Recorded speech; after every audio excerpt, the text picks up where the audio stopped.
Lives Project exhibition that we all got to see this morning and will stay up throughout the day for those who would like more time to revisit it. You can read more about her in our program, but for now, please help me welcome our keynote, Dr. Nichelle Rivers.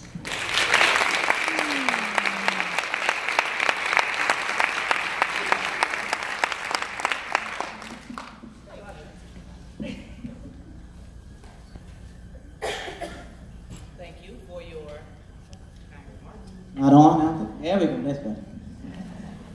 Thank you so much for the kind remarks, and thanks for having me today. You know what? Sometimes I get nervous when I speak in front of large audiences, right? When she said it was going to be 300 people, I was like, oh my goodness. So, well, here goes. I believe the children are our future. Teach them well, let them lead the way. Show them all the beauty they possess inside. Give them a sense of pride to make it easier. Let the children's laughter remind us how we used to be.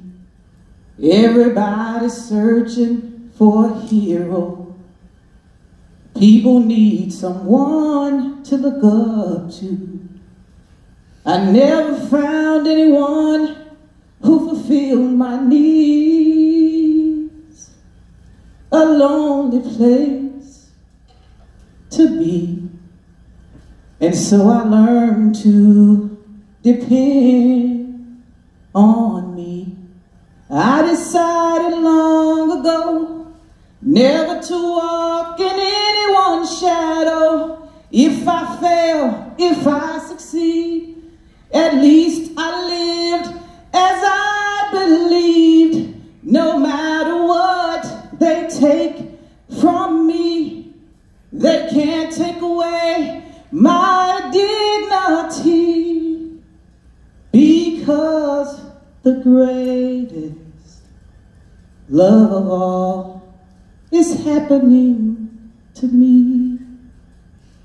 I found the greatest love of all inside of me. Now, if anyone knows that song.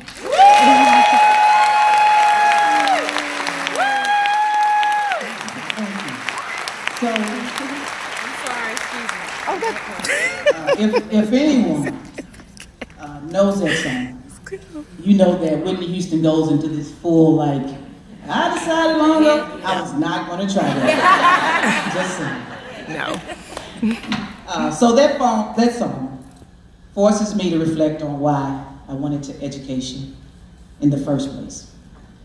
As educators, I hope that we all believe that our children are the future. It is up to us to pour in them what they need to grow. If we can only see them as a piece of clay that we hold and we shape and we mold with loving and caring hands, not shape and mold them to fit into our middle class values and hetero norms, but pour in them tolerance, understanding, compassion, inclusivity. If we do that, something so simple, they will grow to be not only open-minded, but empathetic adults. On the contrary, if we pour into them hate, bias, fear, they will grow up to be mean-spirited, hateful adults that have no concept of empathy and will be the epitome of man's inhumanity to man. I'm going to say that part again because that's important. They will grow up to be the epitome of man's inhumanity to man. Let me tell you a little bit about myself. I have a twin brother, 5 siblings, a beautiful wife who's in the audience, a daughter and a granddaughter. Anybody who knows me, I'm always talking about my granddaughter, Harley. But I wasn't always out. It took me a very long time to come to the realization that it was okay for me to live in my truth. Living in my truth was finally understanding and realizing that I needed to be honest with who I am and who I love. A Southern girl to my core. I don't know if you pick up on the Southern drawl. Southern girl to my core. I was raised to say, yes, ma'am. No, ma'am. No, sir. Yes, sir. Not realizing at the time that it was rooted in slavery. And still to this day, I say, yes, ma'am, no, sir. Yes, ma'am, no, sir. What we experience as children shapes the adults we become. My grandmother, even in death, has a significant impact on the person I am and the person I strive to be. She was the neighborhood grandmother. She would feed you. She would listen to you. She made you feel like you mattered. She made you believe in yourself. She believed in you even when no one else would.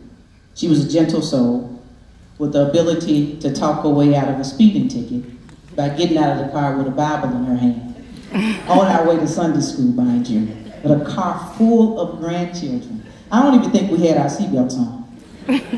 She was the rock of our family, and I hate that she died before I was able to share who I really was, even though I think she already knew.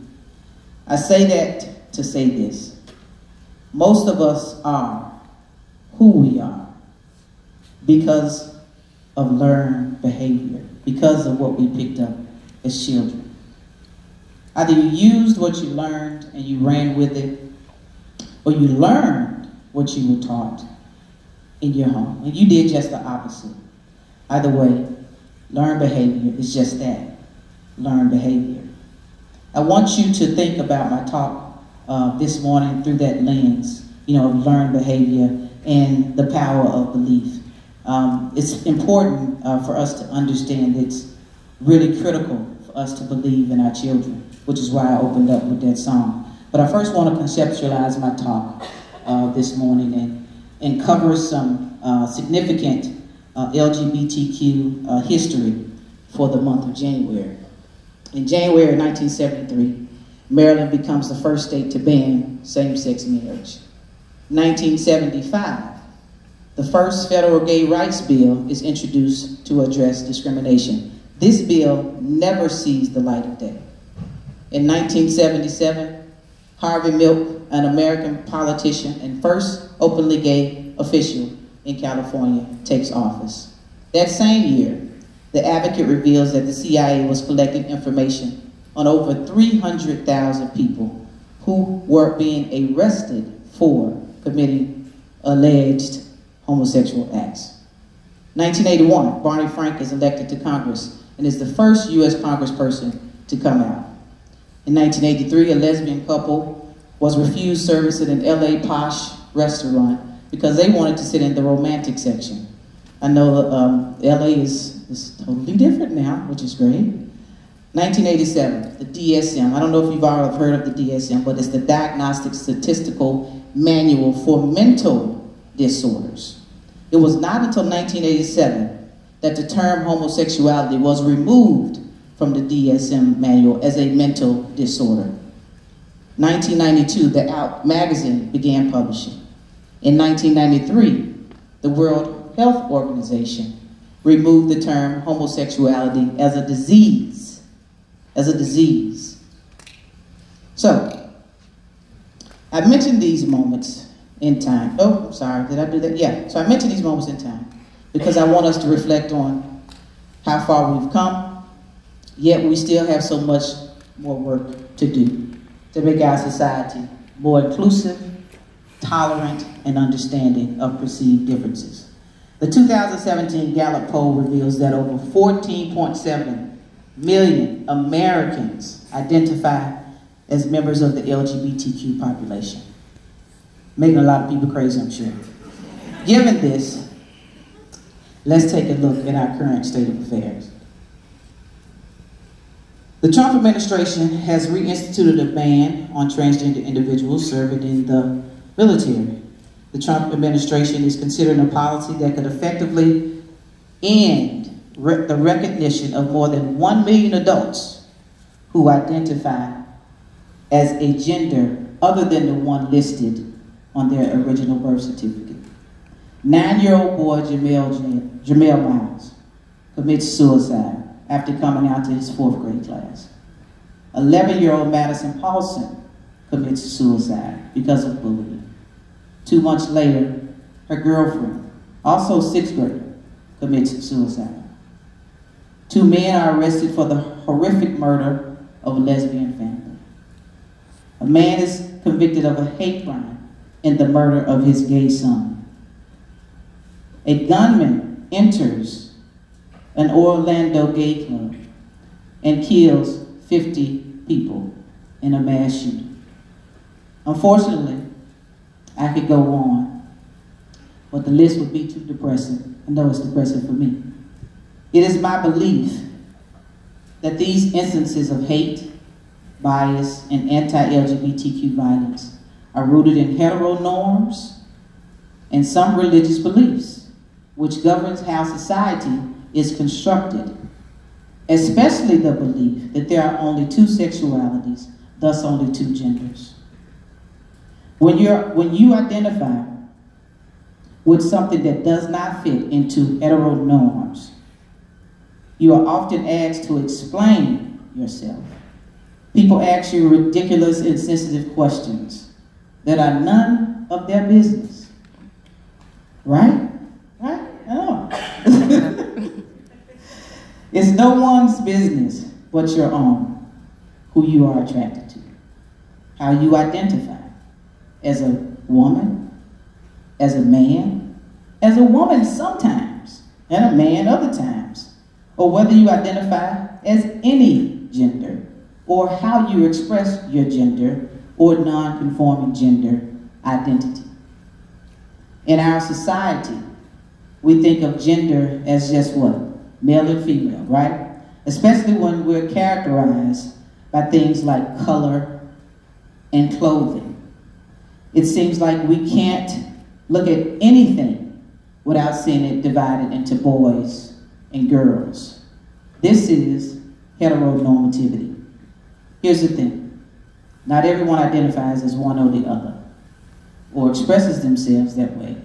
If someone looks like a guy, also evidence of heteronormativity, they may prefer to use the pronouns. Did everyone receive their little badges, right? Name badges, yeah. The pronouns? Mm-hmm. So we need to respect that by not misgendering people, to make sure everyone feels respected and represented. Never assume anything about someone's identity unless they tell you themselves. Even better, some people prefer no label at all, and that's okay.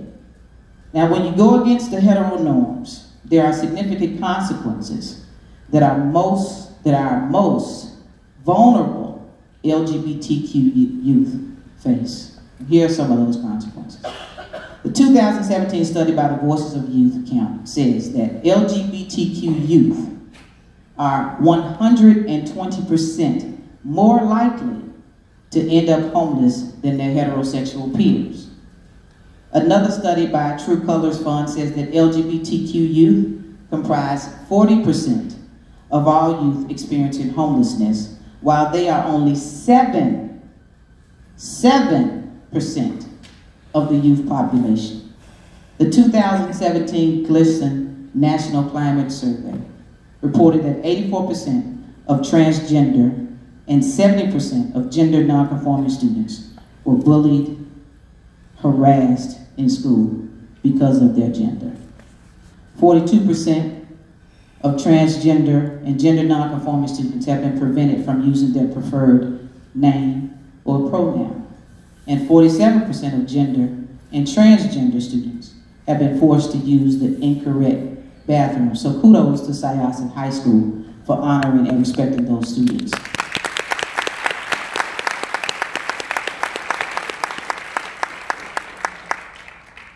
The Human Rights Campaign reveals in their report, Supporting and Caring for Our Gender Expansive Youth, they revealed that 77% of LGBTQ teenagers felt depressed or down over the past week. 95% expressed trouble sleeping at night. 50% of trans and gender expansive youth say they can never use school restrooms that align with their gender identity. More than 70% report feelings of worthlessness, hopelessness. 77% reported receiving unwanted sexual comments, jokes, and gestures. 20% were forced to do sexual things that they did not want to do. 67% hear their family members. 67% hear their family members make negative comments about LGBTQ people. Only 25% of LGBTQ youth feel they have family members that show them support. These are the harsh realities that LGBTQ youth face around the country, in our schools, in our communities, in our neighborhoods, in our churches, because of our societal norms that are being forced down our throats.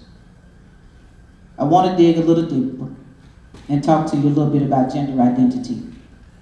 While gender may begin with the assignment of our sex, it doesn't end there. I'm sure you all have seen this slide before. So, one critical distinction to make is the difference between gender and sexual orientation. They are not one and the same, but are often mistaken to be one and the same. However, gender and sexual orientation are two well-defined facets. Gender is personal, it's how we see ourselves, while sexual orientation is interpersonal, who we are physically, emotionally, and/or romantically attracted to. Gender spectrum reminds us that when we confuse gender with sexual orientation, we are likely to make assumptions about the very young people we are here to help. For example, oh, I messed up on my slides. Y'all see that? I had Jessica and Jasmine. My bad. Let's call her Jessica. My wife was like, you shouldn't, people may think you're talking about Jasmine, you know, the one that has the show Jazz, so I changed it to Jessica, but I forgot to change it at the top. Yeah. That's your fault, Kim. For example, Jessica Finch was born biologically female. That's the sex. But feels like a man inside. That's his gender identity. Dresses and acts in a masculine way. That's his gender expression. And is attracted to women, his sexual orientation. Can you check a box for Jessica or Jasmine? I don't think so. Let me tell you a little story. I was walking down the hallway in one of our schools.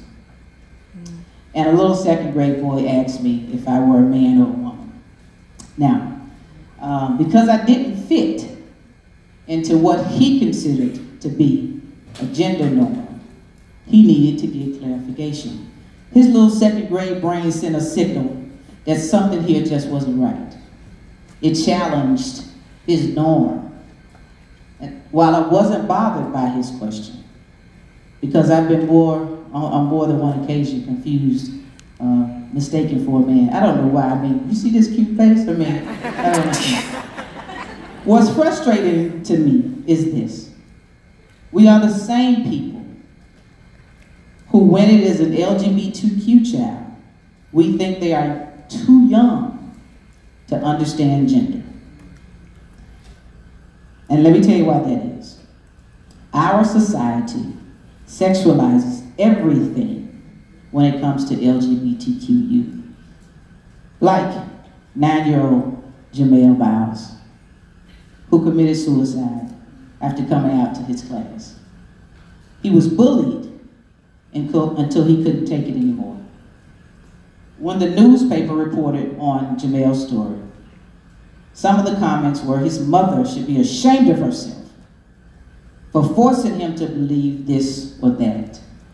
She brainwashed him. He's too young to be attracted to the same sex. While at the very same time, heterosexual children are encouraged to display what we call what? Puppy love. If an LGBTQ child exhibits the same behavior, that child is perceived as perverse, sick, or brainwashed. So my question again is, what are we doing to our children? What are we pouring into our children? I've told this story before. I was sitting in the airport, and I was in the Middle East, and I was drawing in a sketch pad when these cute little boys walked up to me, as any, curious children would. And I started to explain to them what I was drawing. And they were asking me a zillion questions. You know how 6 and 5-year-olds are. So they asked me a zillion questions. So I started to show them what I was drawing. I showed them different techniques, blah, blah, blah. After a while of them driving me a little crazy, he and his brother went back over to their mother. Within seconds, he came back with the question. My mother wants to know if you are a man or a woman. Now, in my mind, I'm like, seriously? It wasn't good enough that I went straight educator mode, right? As a teacher, you're always a teacher. So when children come up to you and they're inquisitive, you go straight teacher mode and you work with the children that are in front of you. So I went straight teacher mode and I worked with them, I talked to them. And I'm like, you go back to my gender? My perceived gender? So in the midst of my irritation with the mother, I smile and I say, I am a woman. Please tell your mommy that. I then turn and I smile begrudgingly at the mother. Now, I am not sure if her concern was my gender or was she more worried about my perceived sexual orientation. Her norms and my norms didn't align at all. And the norms that she's instilling in her 2 sons are based on heteronormativity and possible religious beliefs. Unfortunately, some of our families, friends, and society influence the impressions of what it means to be a boy or a girl, or a man or a woman. They place rigid expectations on children at a very, very young age, just like the mother in the airport. A study on how gender expectations shape youth around the world reveals that young children, it starts out to be very acceptable for them to cross gender boundaries. We turned them into other things. We started placing judgments on them. When they're young, they play with everybody, they do everything. But once it becomes clear that a behavior is socially defined as the norm for the other sex, the behavior that these children are exhibiting is then shunned and ostracized. The study also showed that tomboy behavior in girls is enjoyed by more peers and parental acceptance than their male, feminine counterparts, who you mentioned in your opening, who face significantly more stigma and rejection and bullying.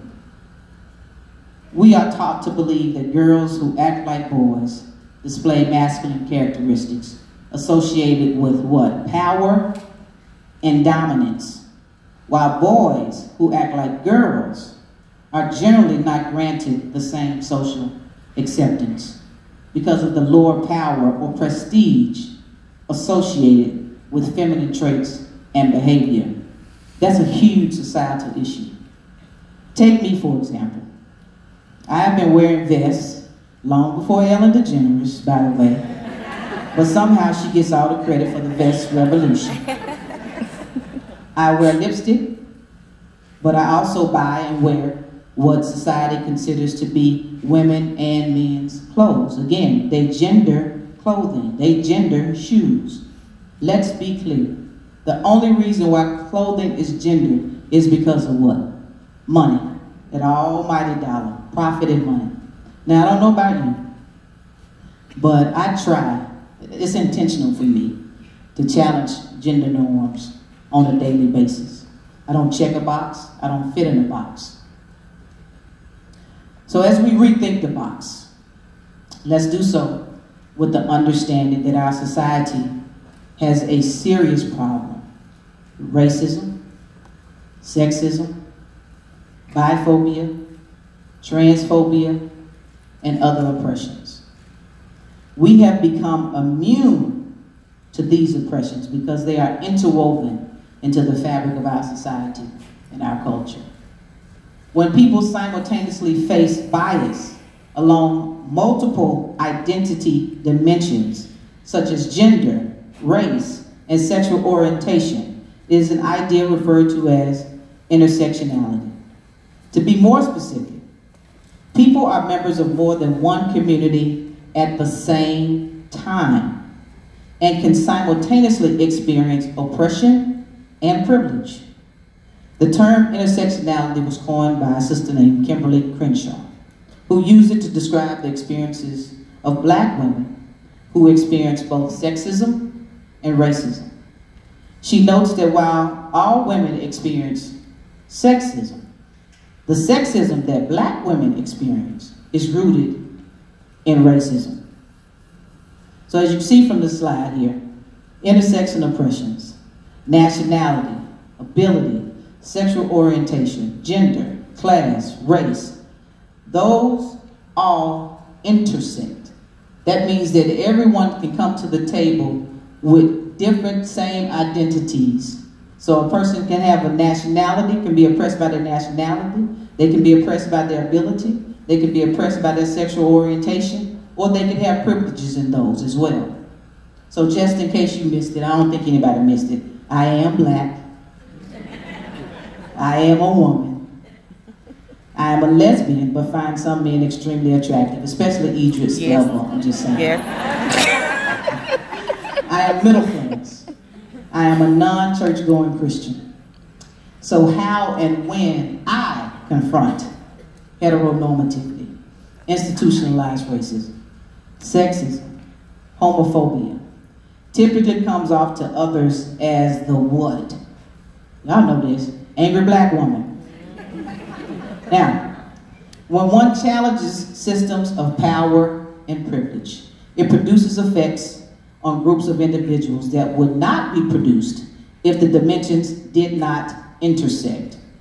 So when I challenge power and privilege or oppression, the response is different when compared to, say, a white male like Tim Wise. Raise your hand if you've heard of Tim Wise.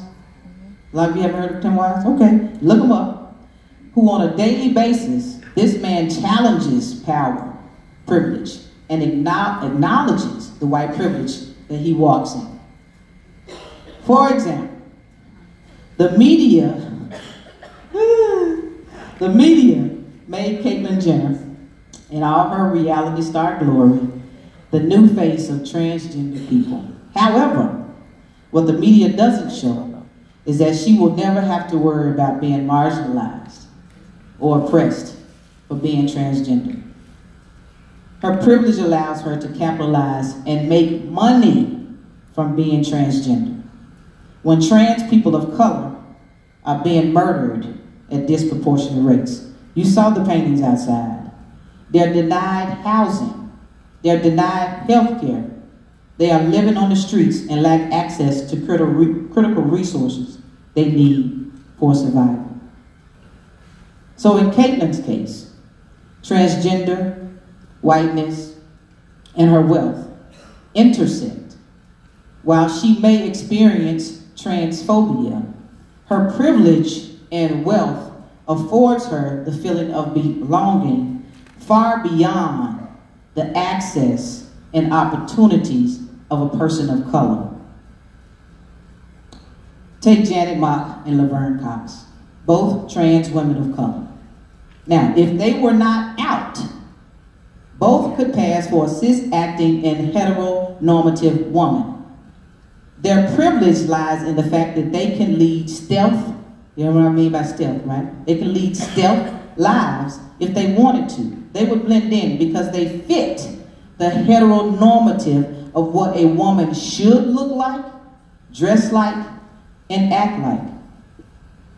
While a gay man has to deal with homophobia, a black gay man has to deal with homophobia, racism, and criminalization.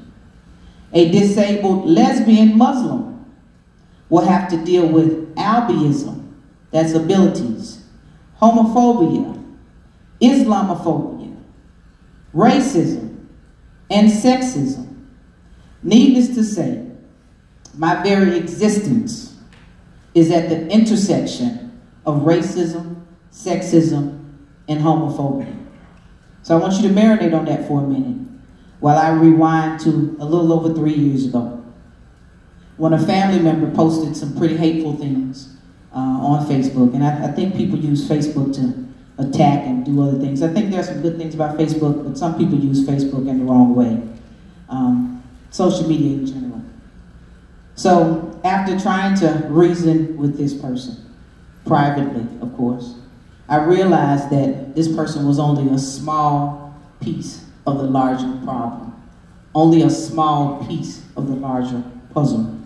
So I launched an initiative entitled the Stolen Lives Project, which you see in the lobby, where I'm documenting the lives, the stolen lives of transgender people who were killed due to violence.